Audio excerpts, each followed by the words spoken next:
E aí, pessoal do sexto ano, aqui é o Matheus Viana de novo. Mais uma aula, mais uma semana em que a gente está separado, mas juntos. Não é isso? A aula dessa semana é sobre o uso da água.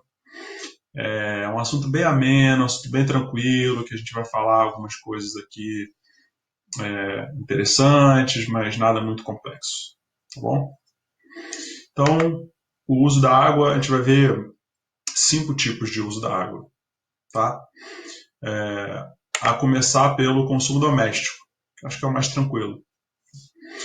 Consumo doméstico é tudo aquilo que é tradicionalmente feito dentro de casa, tá? Não significa que só pode ser feito dentro de casa, tá bom? Então vamos lá. O consumo doméstico tem dois tipos. Ele pode ser o que se chama em conjunto de atividades domésticas ou higiene pessoal. Essas duas formas são consideradas consumo doméstico. Atividades domésticas, quais são? Por exemplo, lavar roupa. Ah, mas existe a lavanderia, que não acontece, lava roupa e não é dentro de casa.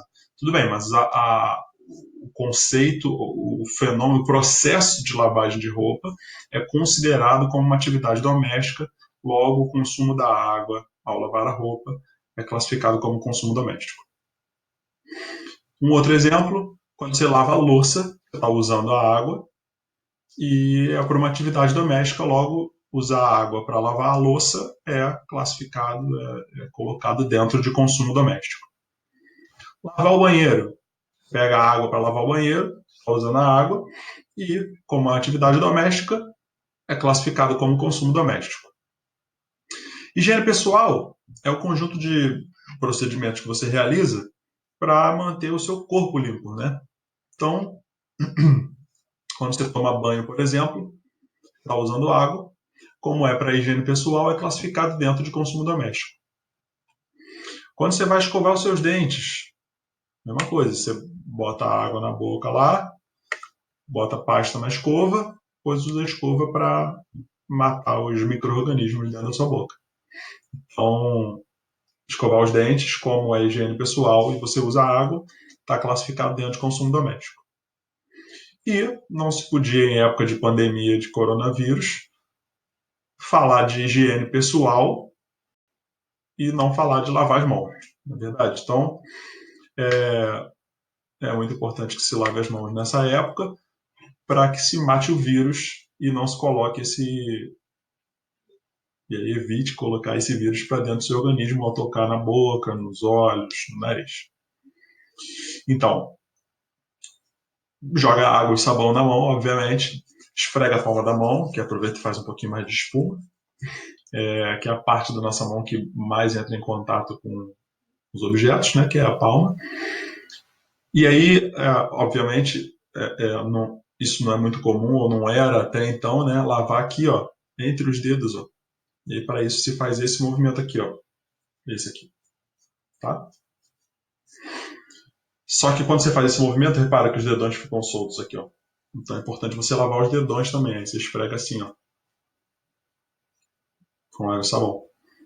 O dorso da mão, que é essa parte aqui também, você não pode deixar de lavar. Movimento. E os punhos, né? Que também não é muito comum as pessoas fazerem, ou não era até a pandemia, as pessoas fazerem, que é lavar os punhos, ó. Esse é o jeito correto de se lavar a mão. Esse é um hábito que já devia fazer parte do nosso dia a dia, né? Que não evita só o coronavírus, não evita só a Covid-19, evita várias outras doenças. Lavar a mão ao chegar em casa, lavar a mão antes de comer, lavar a mão antes e depois de ir ao banheiro. Então, as pessoas, tomara que as pessoas passem a ter esse hábito mesmo depois da pandemia, que é um hábito de higiene muito importante. Tá bom? O segundo tipo de uso da água é o consumo industrial. Então a gente viu o consumo doméstico, agora a gente vai ver o consumo industrial. O consumo industrial são basicamente dois processos: o resfriamento de máquinas e a produção de alimentos. O Resfriamento de máquina. Obviamente, isso aí é um motor de carro, obviamente você não vai precisar saber como funciona o motor, não vai precisar saber como funciona o resfriamento dentro da máquina.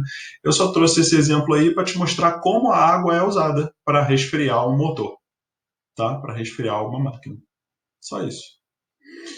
Se você reparar, essas setas aqui passando pelo motor, ó, seta azul significa água fria. As setas são água passando por dentro do motor, tá? Então, seta azul significa água fria, seta vermelha significa água quente.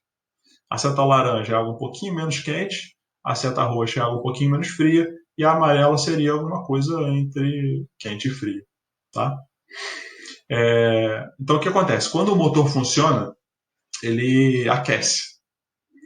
E se o motor aquecer demais, ele pode inclusive fundir, derreter algumas peças. E aí isso inviabiliza o funcionamento do motor. Quando você estudou a importância da água para os seres vivos, você viu que a água é importante para manter a temperatura dos seres vivos. E isso acontece graças à capacidade que a água tem de demorar para mudar de temperatura. Então ela absorve calor, absorve calor e fica só um pouquinho mais quente. Ela perde calor, fica só um pouquinho mais frio. Então isso é muito importante para os seres vivos e isso é usado também para resfriar motores de máquinas. Quando você coloca gelo no seu refrigerante, por exemplo, o que você está fazendo é pegando o calor do refrigerante e passando para o gelo, por isso que ele derrete. E aí a temperatura do refrigerante diminui, fica mais gelada para você. É mais ou menos esse princípio aí. Então você tem um motor muito quente, se você joga uma água fria próximo desse motor, ou por dentro desse motor, essa água fria puxa o calor do motor e fica quente. Aí resfriou o motor. É o mesmo princípio. Tá? Então a água vem, ó, geladinha aqui, olha a seta azul. A água vem geladinha aqui, ó. Vai passar pelo motor e vai esquentando. Fica mais roxa, amarelinha aqui, ó. Laranja e sai do motor vermelha a seta. Então a água sai quente do motor. Então o que aconteceu aí? A água entrou gelada e saiu quente. O que significa isso? Ela roubou o calor do motor, ou parte do calor do motor. E isso diminui a temperatura do motor. Ele não funde, não derrete as partes do motor. Só que aí quando a água sai do motor, ela passa por essa estrutura aqui, que tem essa parte amarela aqui, é um ventiladorzinho que fica, sai, ele fica girando assim. Aí cria um fluxo de ar, ó. Aqui, esse fluxo de ar passando aqui para resfriar a água. Aí a água, quando sai dessa estrutura aqui, já está fria, para poder passar no motor e esfriar o motor de novo. É assim que funciona. Estou falando aqui do motor de carro, mas motor de indústria, de máquina de indústria, isso acontece. Se não for água, é uma outra substância que vai ter água na composição, na constituição dessa substância, dessa outra, desse outro fluido. Então, é muito importante. E a água é consumida nesse processo, né? Precisa de água para respirar os motores. E a produção de alimentos, obviamente, a gente viu na semana passada, que a maior parte dos seres vivos é formada por água e que a gente se alimenta de seres vivos. Então, os alimentos também são ricos em água. Então, para produzir esses alimentos, se consome água, se gasta água. Tá? Então, vamos lá. Consumo doméstico, consumo industrial. Agora a gente vai falar da geração de energia. A geração de energia, a maior parte da energia elétrica gerada no Brasil é através das hidrelétricas. Hidro é de água e elétrica é de energia elétrica. Né? Então, a hidrelétrica é a indústria que transforma a força da queda da água, por isso hidro, em energia elétrica, por isso elétrica. Como é que isso funciona? Obviamente não vou entrar em muitos detalhes aqui com você, mas o que é importante você perceber? As hidrelétricas têm um reservatório de água, olha aqui o reservatório. É um corpo d'água, às vezes, gigantesco, geralmente gigantesco. E aí a água passa por um duto, como tem muita água aqui, essa água que escorre por esse duto passa com muita força, tem muita energia aqui. A água cai rápido. Pensa numa cachoeira, só para você ter uma noção. A água cai rápido, cai forte. Conforme essa água vai passando nesse duto aqui, ela gira uma turbina. Pensa em várias pás assim. Ó.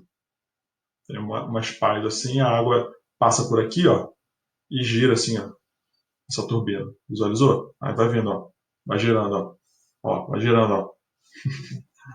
Enfim, tem uma imagem que vai ficar melhor aí. Quando essa turbina começa a girar, ela está presa a uma hastezinha, um eixo. Esse eixo gira uma outra estrutura aqui, e essa girada que essa outra estrutura dá produz energia elétrica. Essa outra estrutura é chamada de gerador.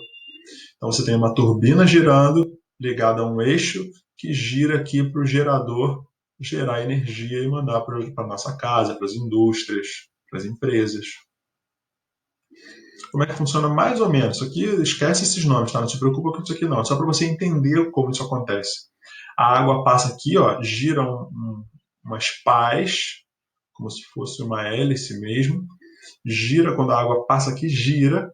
Quando essas pás giram, esse eixo aqui também gira. Aí, essa partezinha aqui, ó, que é o rotor, mas esquece esse nome, essa estrutura aqui do gerador, também gira. E aí isso gera energia. Por isso que o nome dessa estrutura é gerador.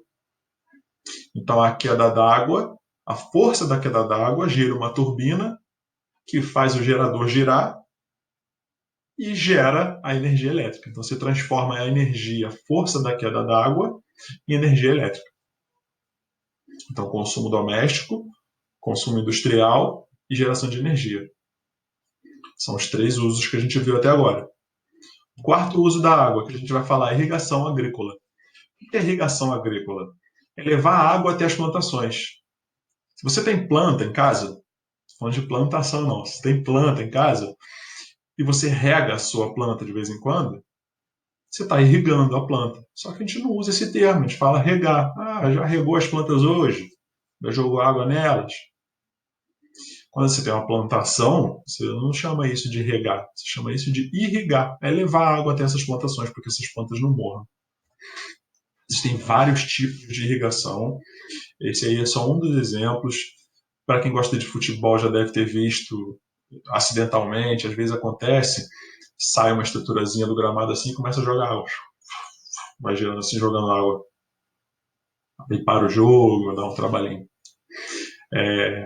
Tem esse tipo de irrigação aí da imagem.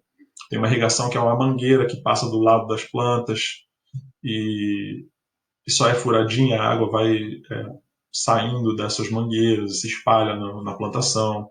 Tem uma estrutura que é grandona, que fica pendurada, assim, fica jogando água. São muitas possibilidades.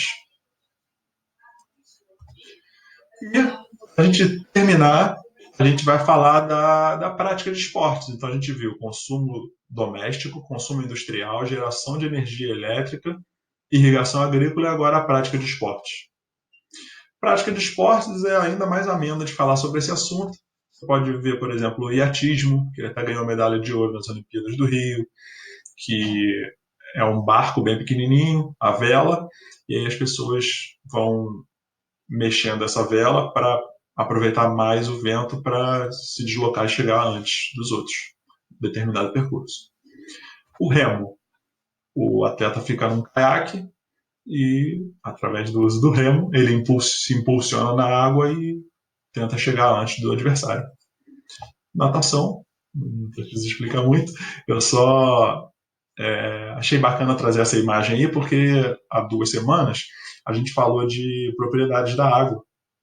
E aí a gente falou da tensão superficial e nessa imagem fica bem bacana. E a película, a foto foi tirada no momento exato para mostrar a película, para mostrar a tensão superficial. Achei bacana botar essa foto aí. O surf, para quem gosta, para quem conhece, esse é o Gabriel Medina, um surfista brasileiro que foi campeão mundial, inclusive. É um esporte aquático, tipicamente aquático também. Tem o polo aquático, que é tipo um handball, só que na água. Você tem que fazer os gols. Temos o nado sincronizado, que é uma coreografia que as pessoas fazem. Quanto mais sincronizado, melhor. E acontece dentro da piscina, por isso nado sincronizado.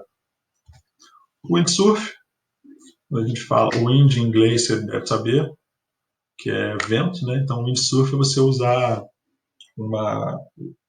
É uma prancha com vela, e assim como no iatismo, o atleta usa o vento, a posição da vela, de acordo com o vento, para se deslocar na prancha, com a prancha, né? E stand-up paddle, que é ficar em pé numa prancha e remar, deslocar usando um remo. Poderia ter colocado vários outros esportes aí, você com certeza lembrou enquanto eu estava falando. Ter botado bodyboard, podia ter botado, sei lá, que mais? Saltos ornamentais, tinha um monte para ter botado ainda, tá? Mas é isso, são só alguns exemplos. Espero que tenha ficado claro, espero ter ajudado. E semana que vem a gente volta para falar sobre o tratamento da água, tá bom? Obrigado, até a próxima.